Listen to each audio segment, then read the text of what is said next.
Magandang araw po sa ating lahat. Narito na ang latest update sa magiging lagay ng ating panahon.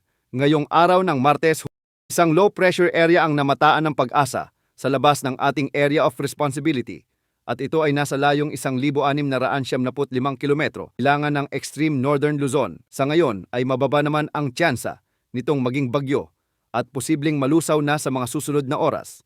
Sa ngayon ay tanging ang southwest monsoon na lamang ang nakakaapekto at magiging dominanteng weather system sa ating bansa. At dahil nga sa pag-iral ng southwest monsoon, asahan ang maulan na panahon ngayon sa Pangasinan, Zambales, sa May Bataan, Occidental Mindoro, sa Batanes kasama na ang Babuyan Islands. Pinag-iingat natin ang lahat sa banta ng flash floods o biglaang pagbaha at landslides, lalo na kung may mga umiiral na katamtaman hanggang sa kung minsan ay malakas na pag-ulan. Samantala, magiging maulap naman ang mga kalangitan na may kasamang kalat-kalat na pag-ulan at thunderstorms sa Metro Manila, Cordillera Administrative Region, Negros Island Region, sa may Zamboanga Peninsula, Mainland Cagayan, sa may Cavite, Laguna, Batangas, Rizal, Antique, Aklan, ang nalalabing bahagi ng Ilocos Region, nalalabing bahagi ng Central Luzon, at ang Mimaropa.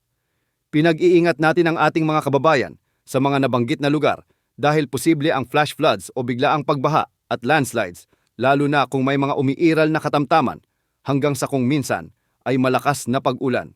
Magiging bahagyang maulap hanggang sa maulap na papawirin na may mga pulupulong mga pagulan o thunderstorms naman ang mararanasan sa natitirang bahagi ng bansa, dulot pa rin ng southwest monsoon.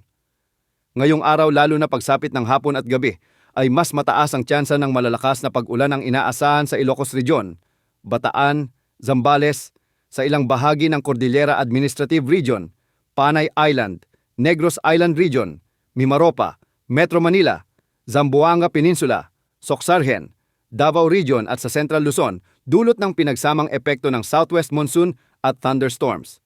Mag-ingat po ang lahat.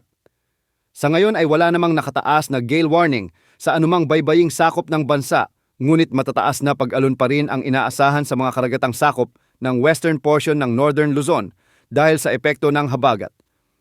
Posible ring may mamuong bagyo sa silangan ng bansa na magpapalakas ng southwest monsoon sa mga susunod na linggo base sa mga ginagamit nating wind models. Posible itong maging malawak at malakas na bagyo. Maraming pagbabago pa ang inaasahan sa ating outlook. Yan ang update sa lagay ng panahon. Ito po ang weather update ng bayan. Maaasahan anumang panahon.